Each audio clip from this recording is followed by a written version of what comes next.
Bismillahirrahmanirrahim. Segala puji bagi Allah Subhanahu wa Ta'ala, shalawat serta salam semoga selalu tercurah kepada Nabi Muhammad Shallallahu Alaihi Wasallam.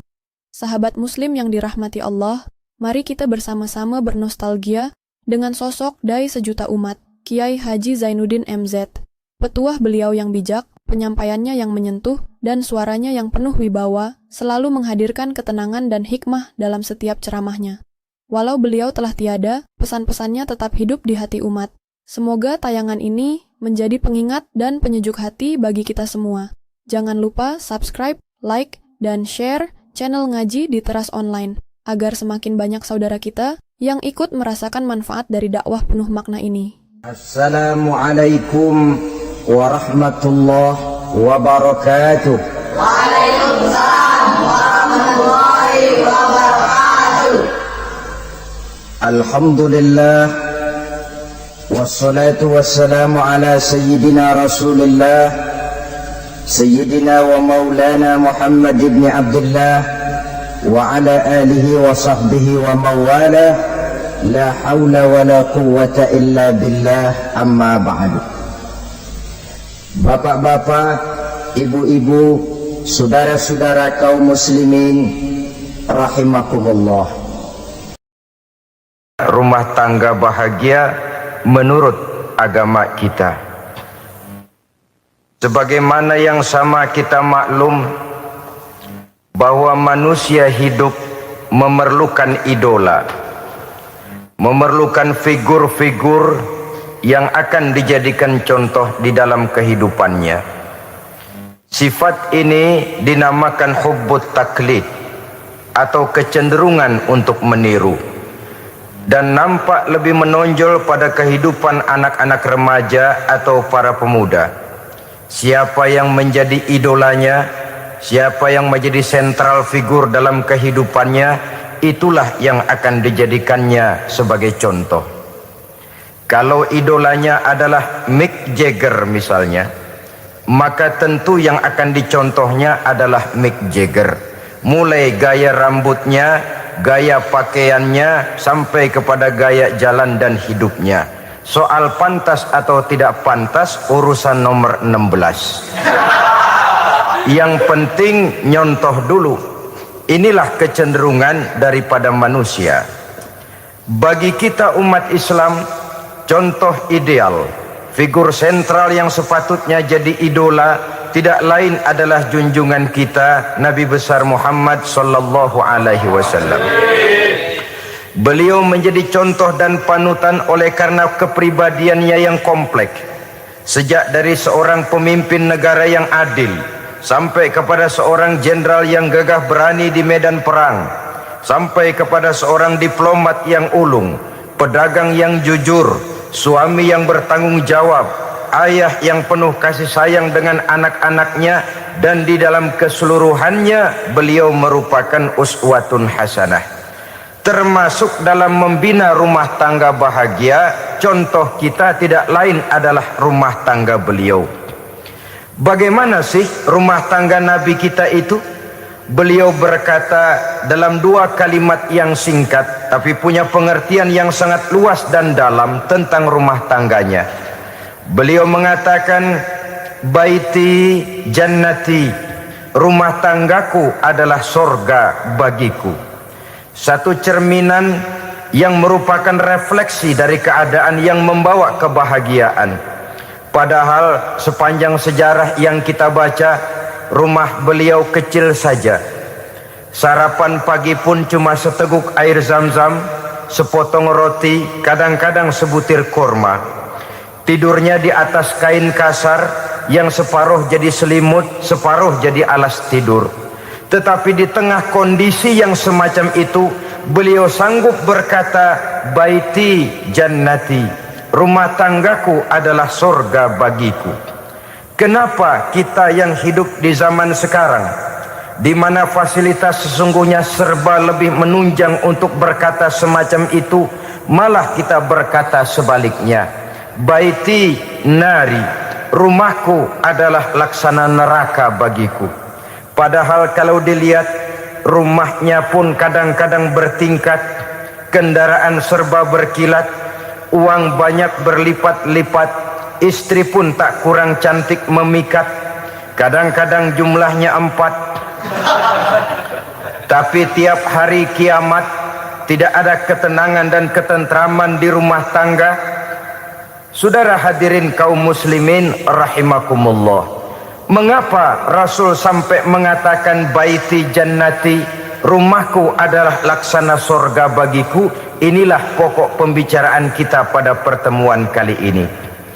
Sebagaimana yang kita maklum bahwa nikah dalam pandangan Islam bukan hanya sekedar untuk memenuhi kebutuhan biologis manusiawi, tidak hanya sekedar untuk memperkembangbiakkan keturunan, dan juga tidak pula untuk memperturutkan hawa nafsu. Lebih daripada sekedar itu, nikah dalam pandangan Islam merupakan ibadah. Oleh karena ibadah, maka seluruh tujuan ibadah, apakah dia bernama solat, apakah dia bernama puasa, zakat, sodako, haji dan lain sebagainya, seluruh daripada tujuan ibadah, target utamanya adalah mardhatillah atau keridhaan daripada Allah Subhanahu wa taala. Kalau nikah itu ibadah, maka sesungguhnya tujuan utama dari pelaksanaan suatu pernikahan tidak lain hanya untuk mencari keridhaan dari Allah Subhanahu wa taala. Bukankah kalau kita tanya tiap orang yang melakukan nikah, kenapa sih kamu nikah dengan dia? Jawabannya bisa macam-macam. Yang umum, karena saya cinta dia. Ada yang berkata, karena saya ingin mendapat ketenangan hidup. Ada yang bilang, karena saya ingin hidup teratur. Ada yang mengakui, karena saya ingin dapat keturunan dan lain sebagainya. Tetapi sesungguhnya menurut ajaran agama, kalau nikah merupakan ibadah, jawaban intinya ialah saya melakukan nikah untuk mencari keridhaan dari Allah Subhanahu wa taala. Ini konsekuensinya kalau nikah merupakan bagian daripada ibadah. Rumah tangga yang didirikan atas dasar mencari keridhaan Allah, maka akan diwarnai oleh nilai-nilai luhur daripada ajaran agama. Tanpa harta orang memang sulit untuk bahagia, tapi harta bukan jaminan orang lalu akan bahagia. Harta pada suatu saat akan berakhir, kecantikan akan berkurang, pangkat dan jabatan akan sampai kepada batasnya. Tetapi agama, keyakinan, nilai-nilai iman, itulah pegangan kita yang kekal dan abadi. Sebab itu dalam surah Ar-Rum ayat ke-21 Allah Subhanahu wa taala menjelaskan, "Wa min ayatihi an khalaqalakum min anfusikum azwajan litaskunu ilaiha wa ja'ala bainakum mawaddatan wa rahmah." Dan di antara tanda-tanda kebesaran Allah, dijadikannya bagimu istri-istrimu dari diri kamu sendiri, litaskunu ilaiha, agar kamu bisa hidup tenang bersamanya, wa ja'ala bainakum mawaddatan wa rahmah, dan dijadikannya di antara kamu rasa cinta dan kasih sayang. Umumnya pernikahan terjadi karena mawaddatan wa rahmah ini, cinta dan kasih sayang. Atas dua dasar itulah rumah tangga didirikan orang. Atas dasar itulah seorang laki-laki dan seorang perempuan memadu janji untuk membagi suka dan duka dalam hidup ini secara bersama-sama. Namun kalau kita renungi ayat ini, Allah tidak hanya menjadikan cinta, tapi Allah juga menjadikan kasih sayang. Apa bedanya cinta dan kasih sayang? Apa bedanya mawaddatan warahmah ini? Saudara, mawaddah yang artinya cinta, itu sasarannya biasanya adalah jasmani, kecenderungan biologis. Itu akan berakhir. Orang yang mendirikan rumah tangga cuma karena kecenderungan biologis, cuma karena rasa cinta semata-mata, cinta biasanya terkait kepada keindahan. Betul apa benar?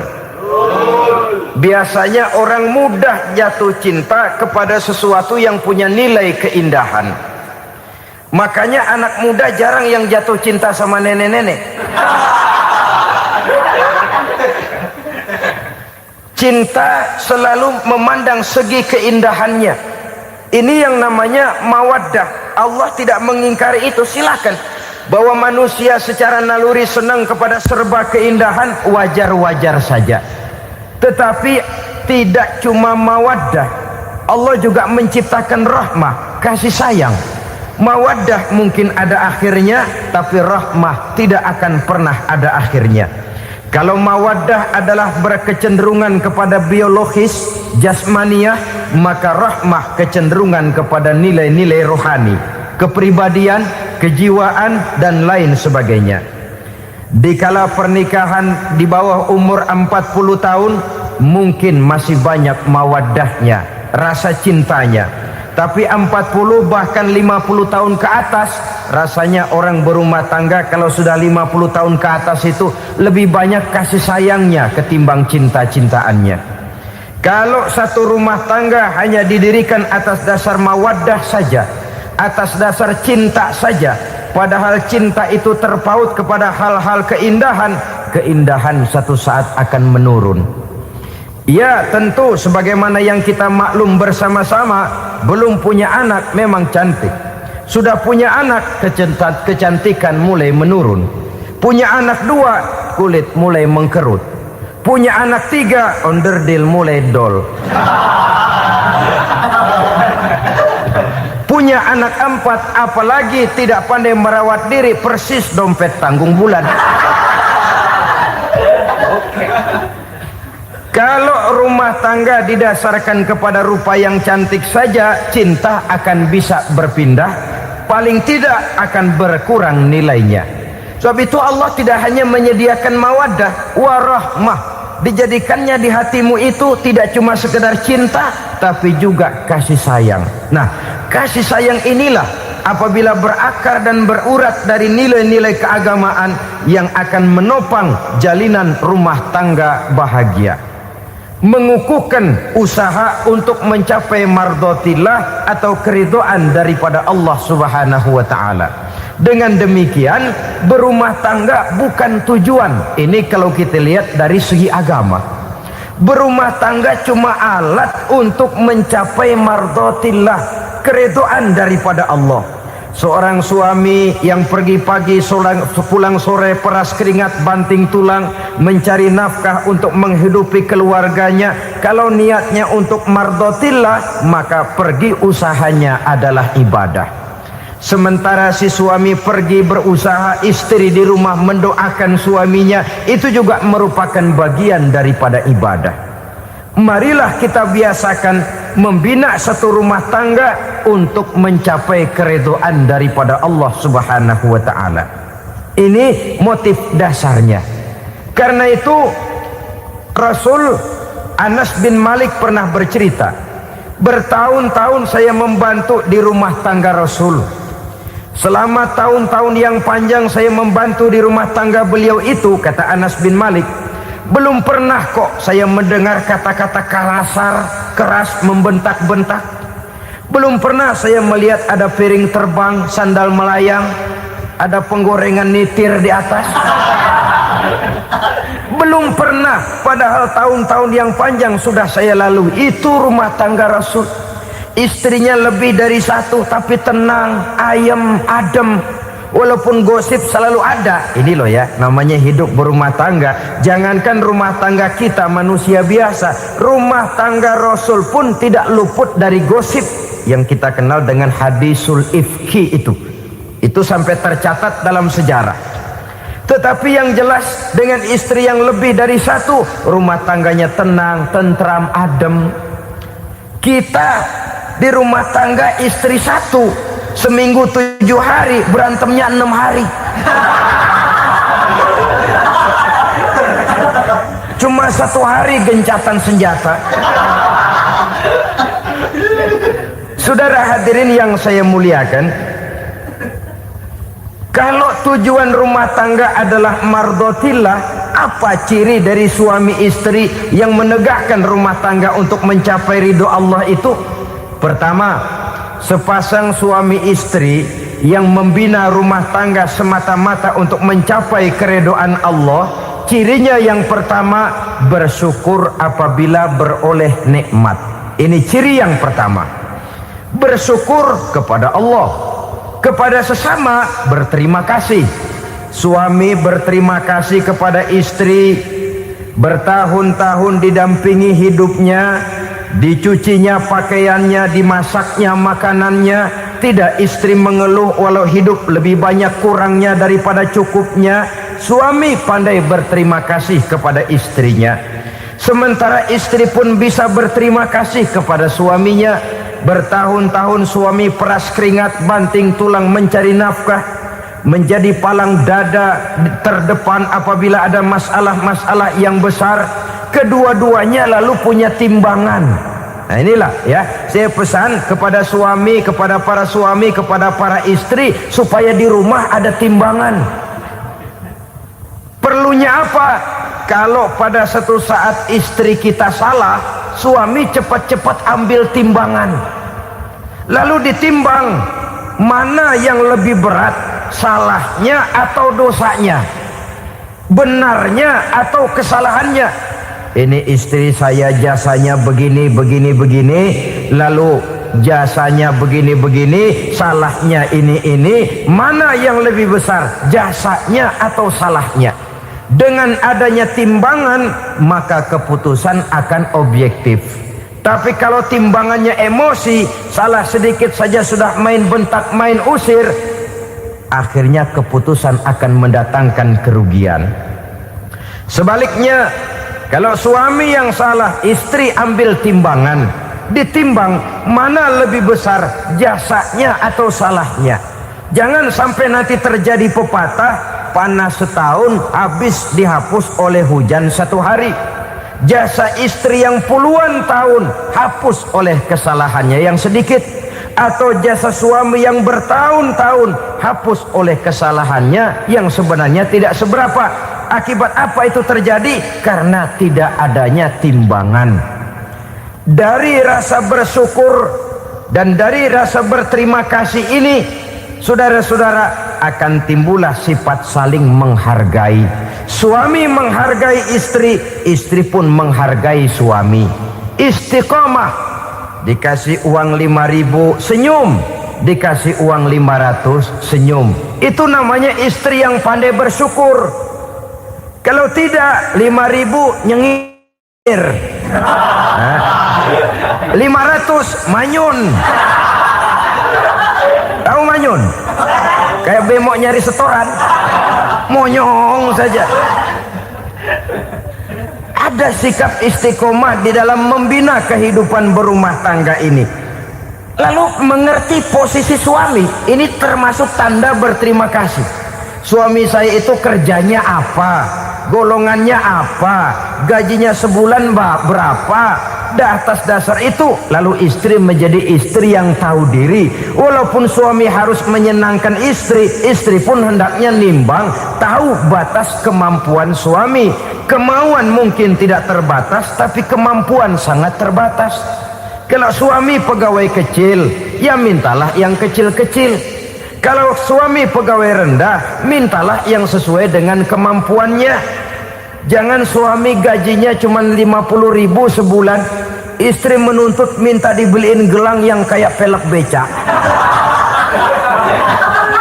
Tentu sudah overacting namanya. Saudara hadirin yang saya muliakan, kunci awalnya bersyukur kepada Allah. Kalau sudah bisa berterima kasih kepada manusia, hati ini akan mudah bersyukur kepada Allah. Rumah tangga yang pandai bersyukur, berapapun kecilnya nikmat, bukan kecilnya yang dia lihat, tapi karunia Allah yang dinilai. Sehingga dari rasa berterima kasih kepada manusia akan timbullah rasa syukur kehadirat Allah Subhanahu wa ta'ala. Itu yang sering diistilahkan orang, kalau dia punya mobil, dia berkata alhamdulillah kita punya mobil, tetangga kita cuman punya motor. Kalau dia punya motor, syukur kita punya motor, tetangga kita cuman punya sepeda, kemana-mana kekejek melulu. Kalau dia punya sepeda, alhamdulillah punya sepeda. Tetangga kita sebelah nggak punya apa-apa, kemana jalan kaki saja. Kalau dia jalan kaki, alhamdulillah kita masih bisa jalan. Tetangga kita sebelah lumpuh bertahun-tahun nggak kemana-mana. Kalau dia lumpuh, alhamdulillah kita masih hidup. Tetangga kita kemarin mati nggak balik lagi.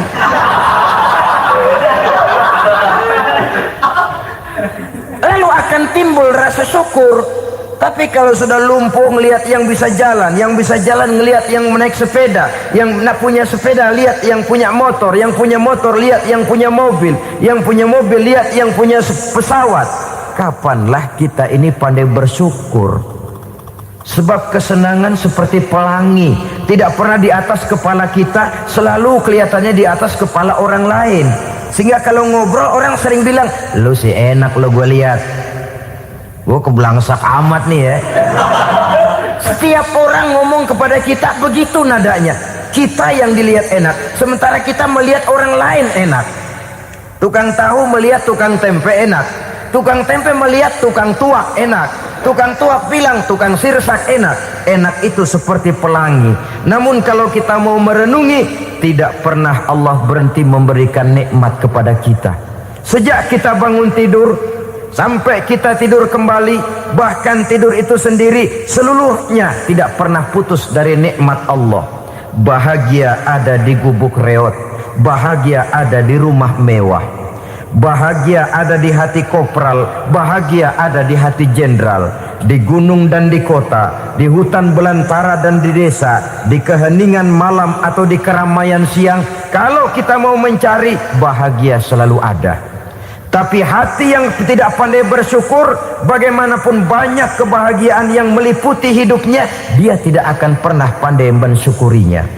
Maka berterima kasihlah kepada istri, berterima kasihlah kepada suami, bersyukurlah kehadirat Allah Subhanahu wa ta'ala. Saya sering mengatakan, sebaliknya seorang suami bagaimanapun kondisi istrinya, kalau itu memang jodohnya, beranilah berkata, istriku adalah Romeoku, istriku adalah Julietku, atau istriku adalah Sri Kandiku. Biarin pengkor ya pengkor, gak ada urusan. Mensyukuri. Kalau tidak mensyukuri, yang timbul lalu sesalan. Kalau sudah sesalan, mudah umpat mengumpat, caci mencaci dalam rumah tangga, lalu terjadilah kegaduhan. Ketenangan sulit kalau sudah tidak ada unsur saling menghargai itu. Lebih celaka lagi kalau sudah mengarah kepada penyesalan. Kata istrinya, bang gue nyesel kawin sama lu.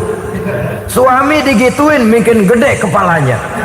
Kalau lu nyesel apalagi gua, makin nyesel. Iya, coba pikir bertahun-tahun kita berumah tangga, memangnya abang bisa beliin apa sama saya? Itu juga gerobok kalau nggak ngeredit bang. Kalau nggak ngeredit, memangnya kamu bayar kreditan pakai daun pisang? Saudara hadirin yang saya hormati, ini saya tekankan kepada ibu-ibu karena penyakit perempuan umumnya. Pernah Rasul itu pulang Isra Mi'raj cerita, saya pulang Isra Mi'raj diperlihatkan neraka. Neraka ya Rasul? Lalu bagaimana? Saya lihat kok isinya kebanyakan perempuan. Perempuan. Laki juga tidak sedikit. Cuma kebanyakan kok perempuan. Apa perempuan tidak sholat ya Rasul? Sholat. Tidak puasa? Puasa. Tidak ngaji? Rajinan dia sama suaminya. Tapi kenapa lebih banyak di sana? Rasul berkata, hunna yakfurnal ashir.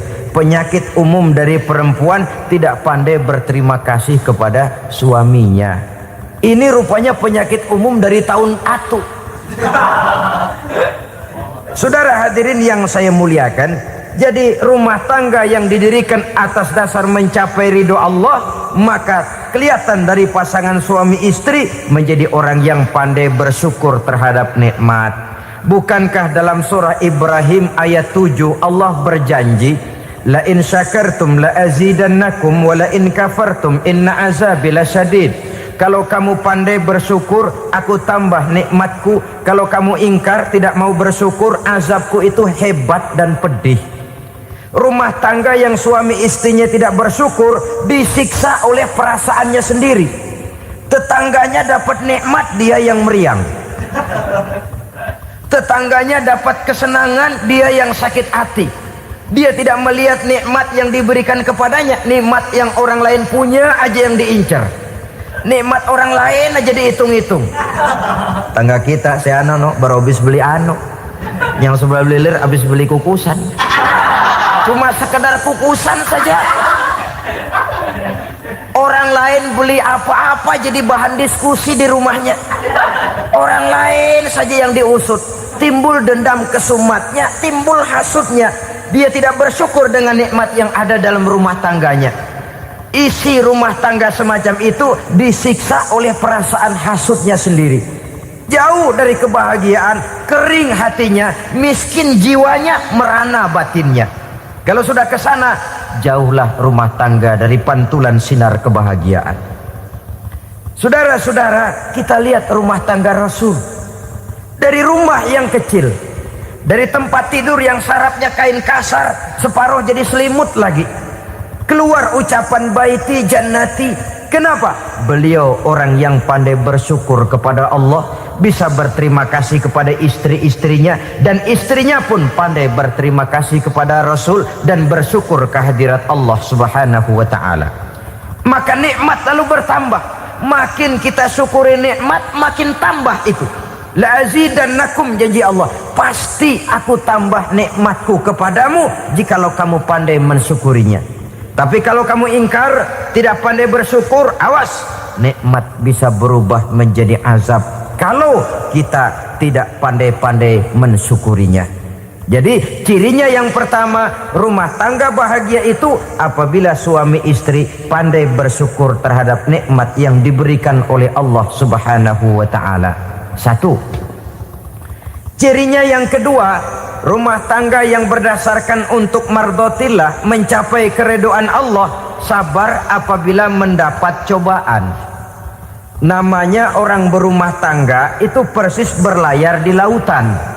Suami istri adalah dua orang yang memegang kemudi.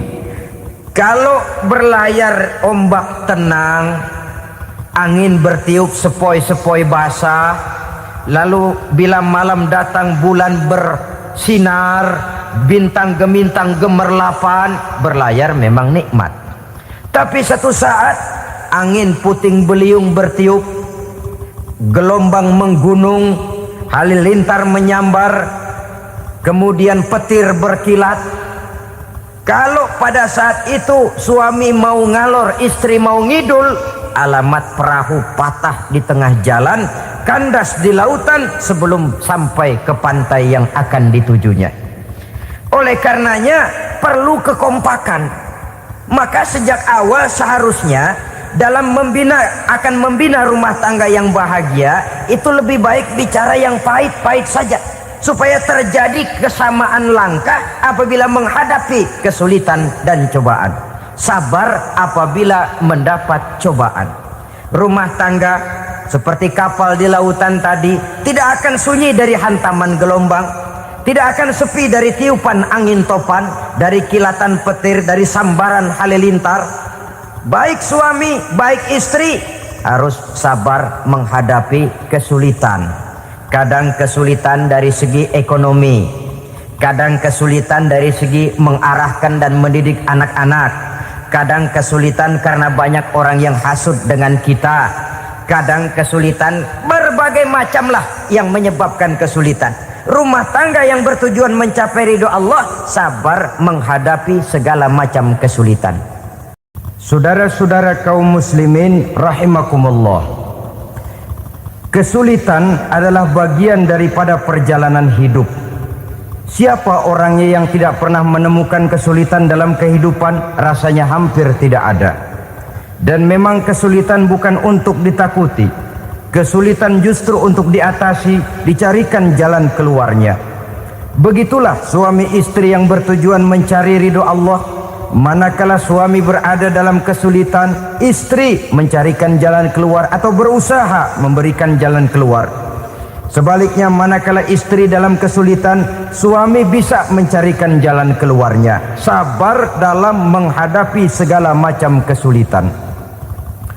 Dalam surah Luqman ayat 17, Allah Subhanahu wa taala berfirman, "Wasbir 'ala ma asabak, inna dzalika min azmil umur." Dan bersabarlah terhadap apapun yang menimpa kamu. Bersabarlah terhadap segala kesulitan yang kamu hadapi, karena sesungguhnya yang demikian itu merupakan sebagian dari perkara-perkara yang telah ditetapkan oleh Allah Subhanahu wa taala. Saudara-saudara kaum muslimin yang berbahagia, kunci sabar sesungguhnya terletak pada keyakinan bahwa segala sesuatu berasal dari Allah dan segalanya akan kembali kepada Allah Subhanahu wa taala. Rumah tangga yang sabar di dalam menghadapi kesulitan-kesulitan biasanya akan lebih mudah mencari jalan keluar. Tapi kalau sedikit kesulitan datang, kita tertimpa oleh kepanikan, oleh kegelisahan, dan oleh ketakutan yang tidak beralasan, maka kesulitan itu bukan saja tidak dapat diatasi, malah rasanya akan menjadi semakin besar di dalam kehidupan kita. Tidak ada rumah tangga yang tidak pernah berhadapan dengan kesulitan, bagaimanapun besarnya rumah tangga itu. Itulah sebabnya kita memerlukan orang lain. Hidup berumah tangga itu seperti orang punya mata. Kalau mata kita kelilipan, kalau mata orang lain kelilipan, gampang kita tiup. Tapi kalau mata kita sendiri yang kena kelilipan, tentu kita memerlukan orang lain untuk meniupnya. Oleh karenanya, suami istri harus saling mencarikan jalan keluarnya. Walaupun kerjanya berbeda, suaminya pergi mencari nafkah, istrinya berdoa di rumah. Kalau perlu melakukan sholat duha, mendoakan agar usaha suaminya dimudahkan, dan begitu selanjutnya.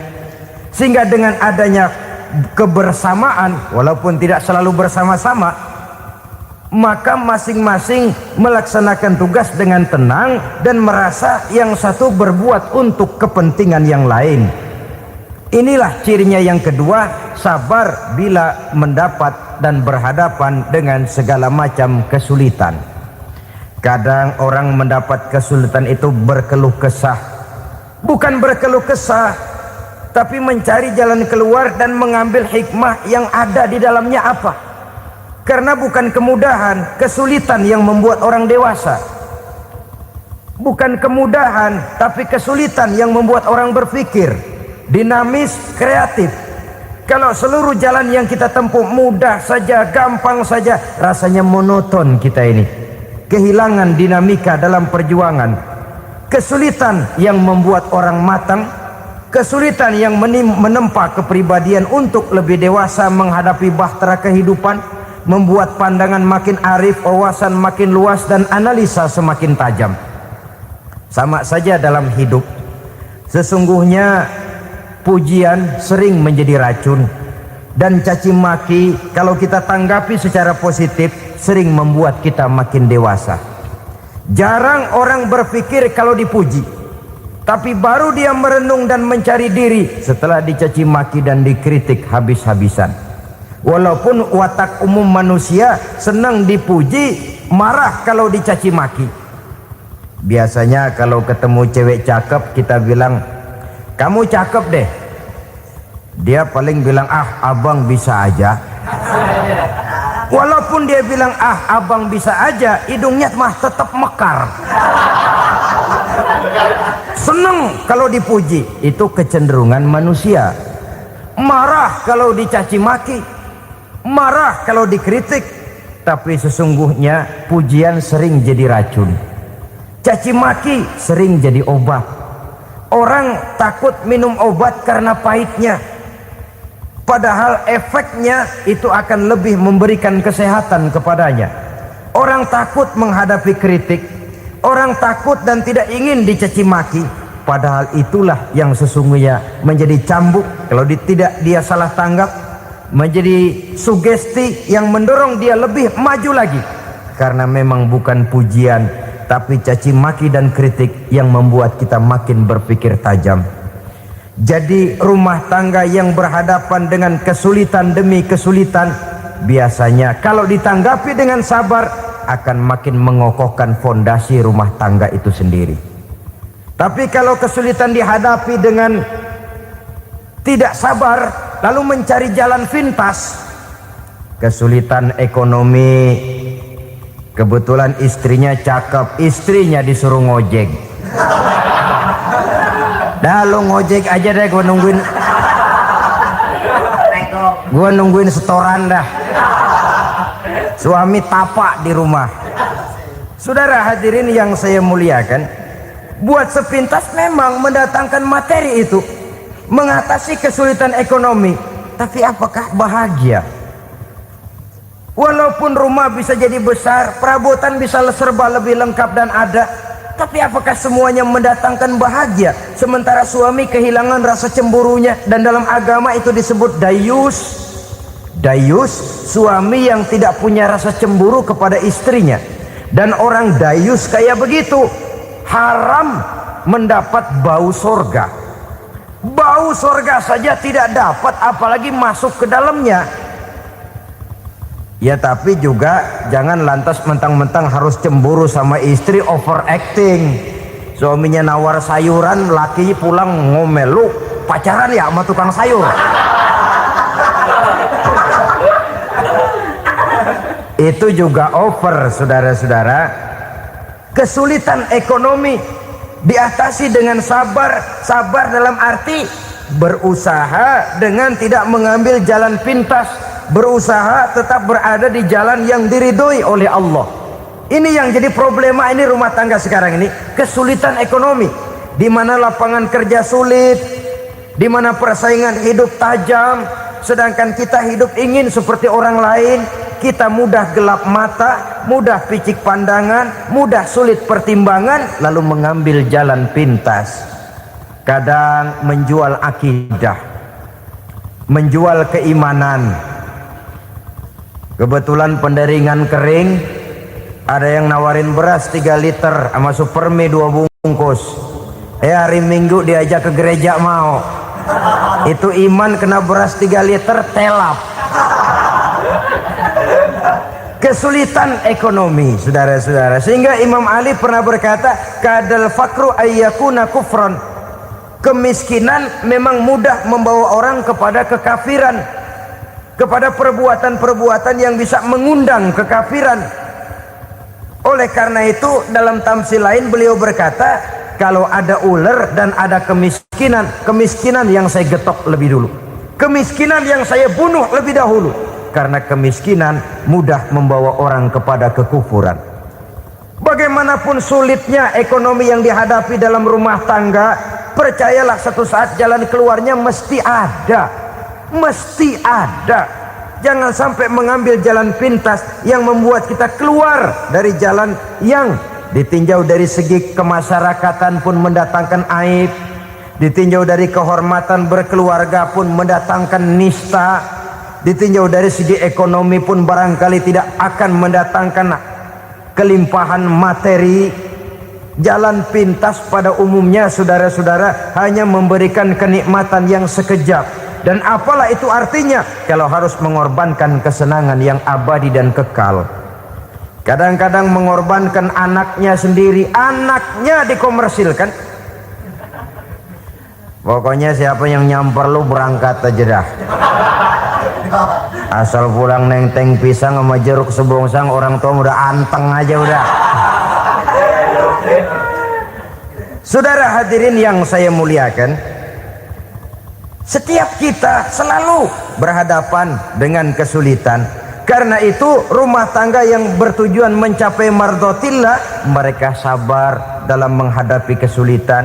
Tidak ada beras, puasa saja, puasa sunnah. Puasa sunnah, lapar tapi ada pahalanya, daripada tidak puasa lalu ngegerundel.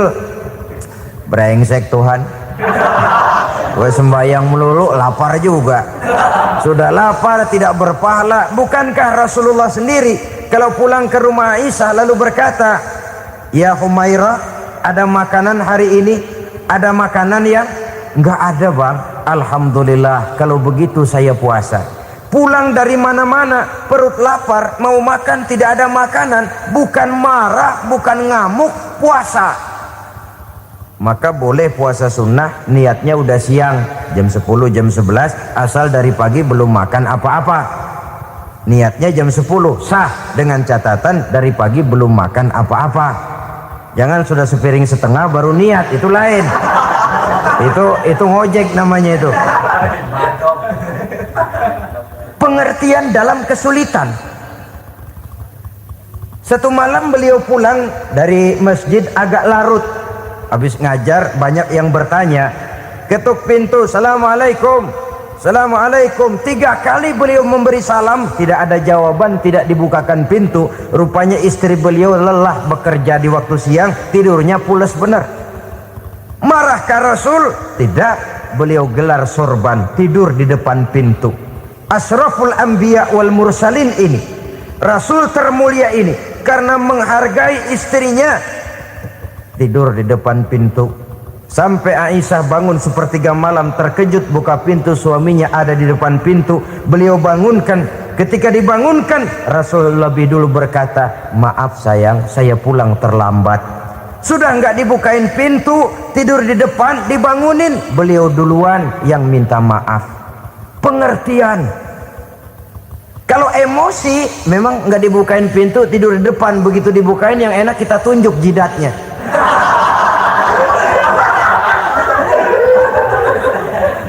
Saudara hadirin yang saya muliakan, kesulitan di dalam kehidupan merupakan bagian daripada kehidupan. Bukan untuk ditakuti, tapi untuk diatasi. Bukan untuk dihindarkan, tapi dicarikan jalan keluarnya. Hadapilah kesulitan dengan baik sangka kepada Allah, dengan lapang dada, dan dengan tetap bersabar menghadapinya. Kenapa? Karena tujuan kita mendirikan rumah tangga, mencapai ridho Allah.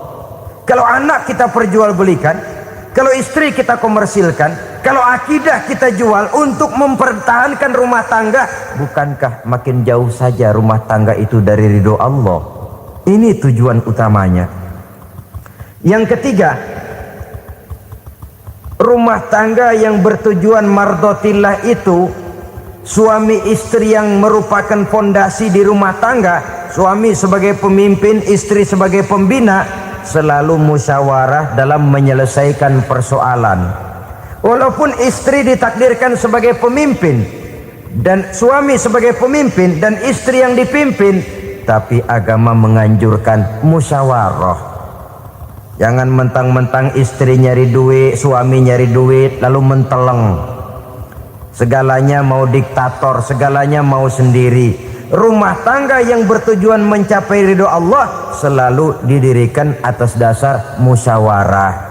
Sehingga apabila sesuatu itu dihasilkan dari suasana musyawarah, tidak akan melahirkan penyesalan di belakang hari.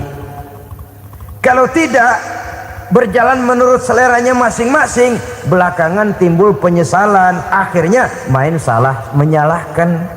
Kalau sudah saling salah menyalahkan, itu artinya sudah saling mengungkit kekurangan masing-masing. Akibatnya tidak ada lagi saling menghargai. Jadi dengan demikian musyawarah di dalam menyelesaikan persoalan, menghadapi kesulitan ekonomi musyawarah, menghadapi kenakalan anak musyawarah, akan membeli ini dan itu sebaiknya juga musyawarah. Kalau merupakan hasil musyawarah, maka saudara-saudara hasilnya pun akan dihadapi oleh bersama. Enak rasakan bersama, tidak enak rasakan bersama. Kenapa? Tadinya musyawarahnya bersama-sama juga. Lah kalau hasil sendirian, giliran enak mungkin yang satu mau ikut, giliran tidak enak yang satu nuding, gua kata juga apa? Kan begitu akibatnya kalau tidak berdasarkan musyawarah lebih dahulu. Maka insya Allah hasil musyawarah ini setidaknya tidak akan mendatangkan sesalan di belakang hari nantinya. Saudara-saudara kaum muslimin rahimakumullah, ciri yang keempat, sepasang suami istri yang bertujuan mencapai ridho Allah dalam upaya mencapai rumah tangga bahagia itu tawakal apabila mempunyai rencana. Tawakal berserah diri kepada Allah, bukan berserah diri dalam artian mutlak yang mengarah kepada fatalism atau predestination. Kita sering mengartikan tawakal secara salah. Belum apa-apa sudah menyerahkan diri kepada Allah. Memang semuanya terjadi menurut maunya Allah dah, nggak usah ngapa-ngapain, bagaimana Tuhan aja dah. Lapar juga nggak usah makan, kalau takdirnya kenyang pan kenyang. Ya udah lapar terus kita. Makan dulu perkara nanti kenyang apa tidak, itu baru tawakal. Kalau sakit ke dokter, soal sembuh atau tidak baru tawakal. Artinya usaha itu ada. Setelah suami berusaha, istri berusaha, selebihnya tawakal. Apa perlunya tawakal? Apabila berhasil tidak lupa daratan, apabila berhasil tidak lupa diri, apabila gagal tidak putus asa. Sehingga dengan demikian dari tawakal ini lahirlah pondasi yang kokoh membina rumah tangga yang bahagia dalam upaya mencapai keridhaan daripada Allah Subhanahu wa taala. Apapun yang kita laksanakan di rumah tangga, tujuan intinya tetap untuk mencapai keridhaan Allah. Beli kendaraan untuk mencapai ridho Allah, lalu dipakai ngaji, dipakai ke masjid dan sebagainya. Beli peralatan rumah tangga untuk mencapai ridho Allah, mendidik anak untuk mencapai ridho Allah, membantu keluarga untuk mencapai ridho Allah, dan begitu selanjutnya. Tawakal apabila mempunyai rencana. Kemudian cirinya yang kelima, suami istri yang bertujuan mencapai ridho Allah selalu mempererat silaturahmi. Sebab seperti sudah saya sampaikan pada pertemuan terdahulu, dalam berumah tangga itu ada orang tua, ada mertua. Itu cuma perbedaan istilah, tapi hakikatnya adalah sama. Jangan karena perbedaan istilah lalu menyebabkan kita berbeda sikap. Kalau sudah berbeda sikap, tentu akan melahirkan perasaan yang tidak simpatik. Sebaiknya suami istri kalau sudah berumah tangga, jadikanlah orang tua tempat cerita yang enak saja.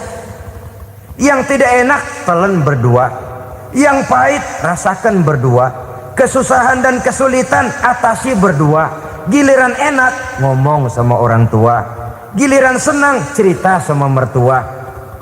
Sekarang kan kita balik, kalau lagi senang duitnya banyak, anteng di rumah, kalem aja. Tapi lalu waktu susah, waktu susah, cerita kepada orang tuanya, cerita kepada mertuanya. Lalu kapan kita mau menyenangkan orang tua?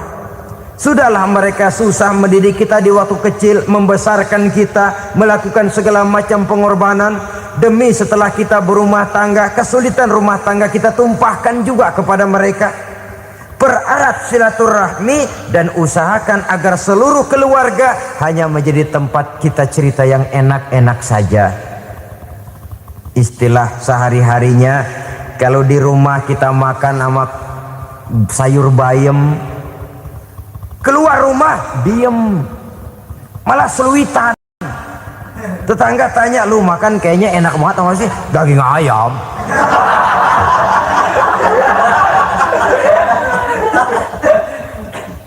Lalu tetangga kan akan berbisik, itu makannya tuh orang enak bener ya, rumah tangganya tiap hari makan sama daging ayam. Biarlah paling kurang itu jadi doa, daripada kita makan sama kangkung lalu ribut ngomel di mana-mana. Gua kesel banget sama bini gua. Di warung ceritanya lagi. Kenapa? Saban sari gue direbusin kangkung mulu. Brengsek. Di warung cerita ada RT, ada RW. Gara-gara makan sama kangkung se-RT tahu. Akhirnya mungkin kalau kita berangkat orang hitung dari jauhan. Lihat, kangkung liwat.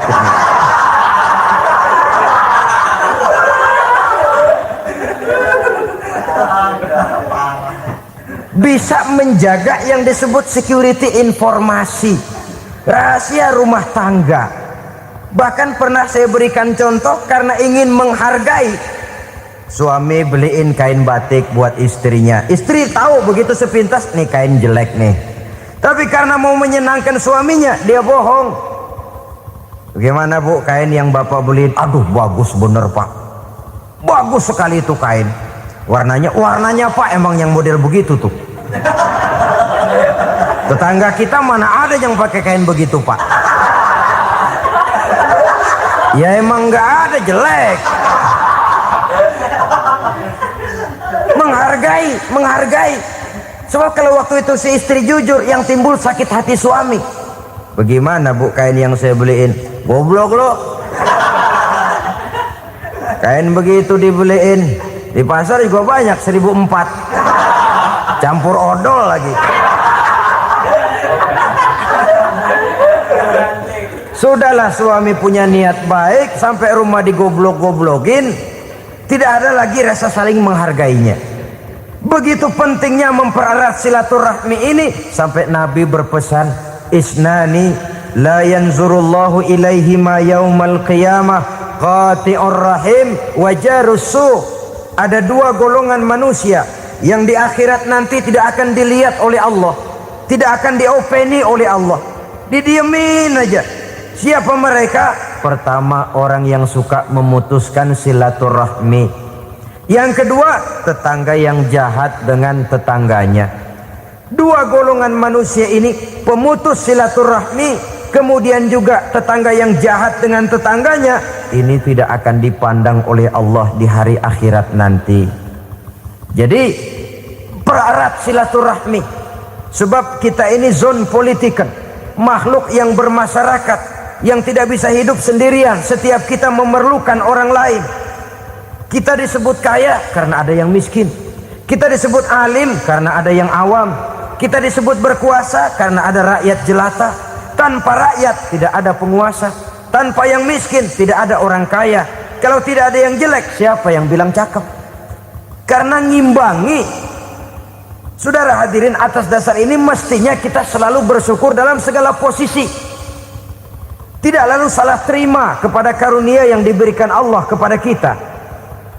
Saudara hadirin yang saya hormati, pererat silaturahmi, jadikan orang-orang tua kita tempat kita cerita yang enak-enak saja.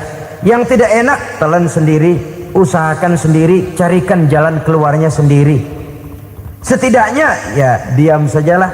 Kalau belum bisa membalas budi baik orang tua, setidaknya jangan menyakiti hati orang tua kita.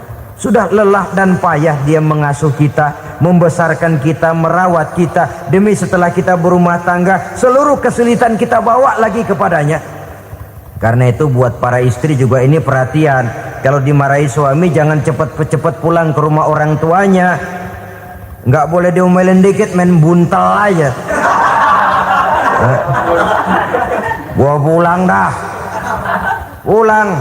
Sampai sana cerita habis-habisan, dikucek kejelekan suaminya. Nanti 2-3 hari balik aja lagi. Kan nggak lucu jadinya. Saudara hadirin, begitu juga suami. Mencaci maki habis istrinya, 2-3 hari baik aja lagi. Konyol, istrinya sudah dicaci maki habis-habisan, dijeleki leluhur-leluhurnya, 2-3 hari baik lagi, mesraan lagi. Kata bininya dalam hati, gua lu jelekin juga, lu pakai juga, payah.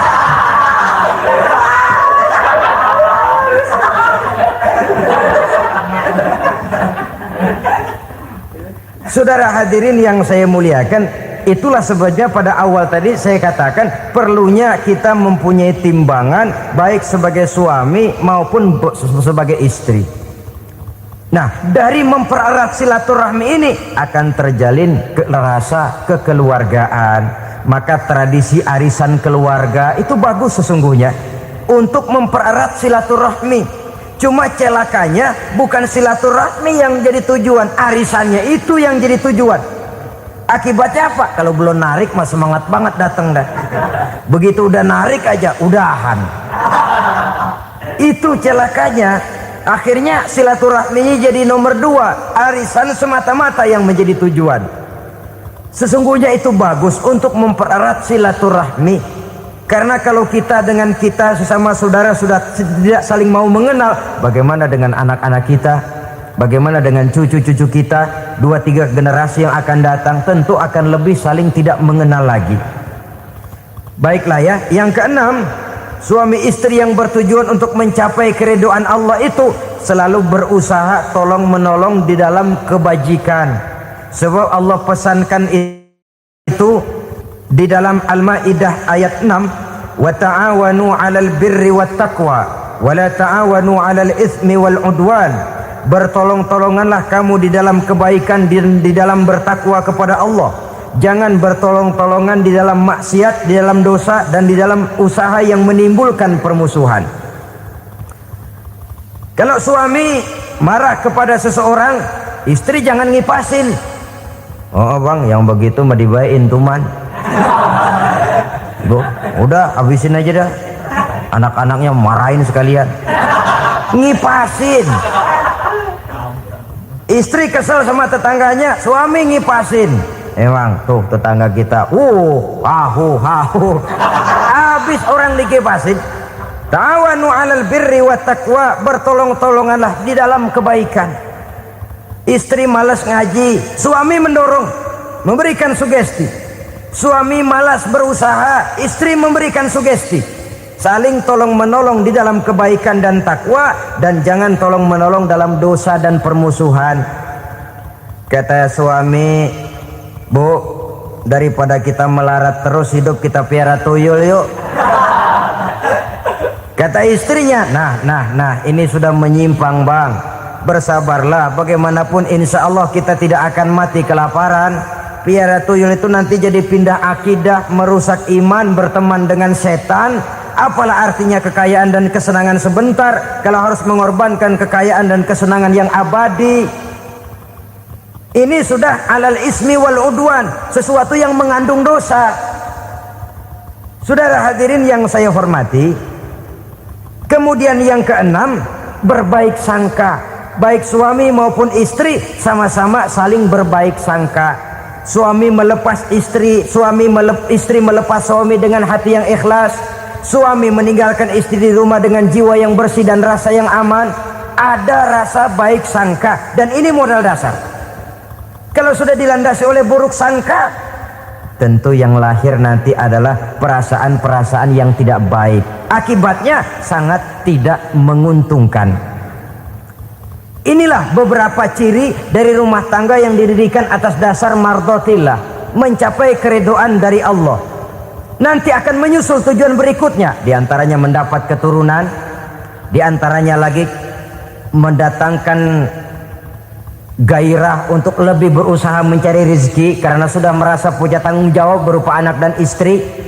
Mempererat silaturahmi. Itu cuma tujuan-tujuan sekundernya saja. Tujuan primernya kita melakukan suatu nikah untuk mencapai keridhaan dari Allah Subhanahu wa ta'ala.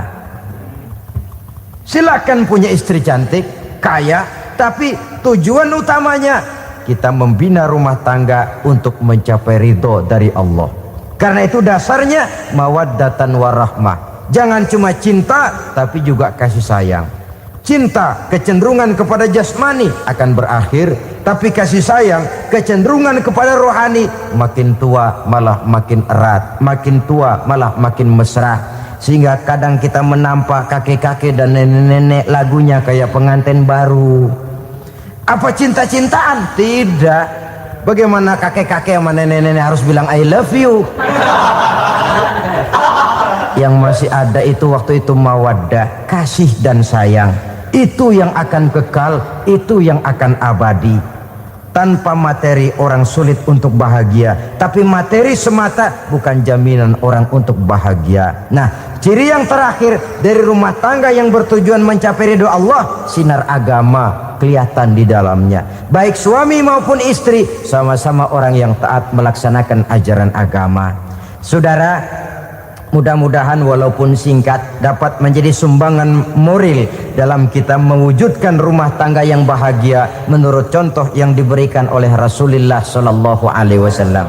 Terima kasih atas perhatian saudara. Mohon maaf atas segala kekurangan. Usikum wa nafsi bitaqwallah. Wassalamualaikum warahmatullahi wabarakatuh. Alhamdulillah, kita telah bersama-sama mendengarkan ceramah penuh hikmah dari Kiai Haji Zainuddin MZ, sosok dai sejuta umat yang nasihatnya tak lekang oleh waktu. Semoga pesan beliau hari ini menambah iman, memperluas wawasan, dan menjadi pengingat agar kita selalu berjalan di jalan yang diridai Allah Subhanahu wa Ta'ala. Jangan lupa untuk terus mendukung dakwah dan syiar Islam dengan cara subscribe, like, dan share channel ngaji di Teras Online agar semakin banyak saudara-saudara kita yang ikut merasakan manfaat dari tausiah penuh makna seperti ini. Wassalamualaikum warahmatullahi wabarakatuh.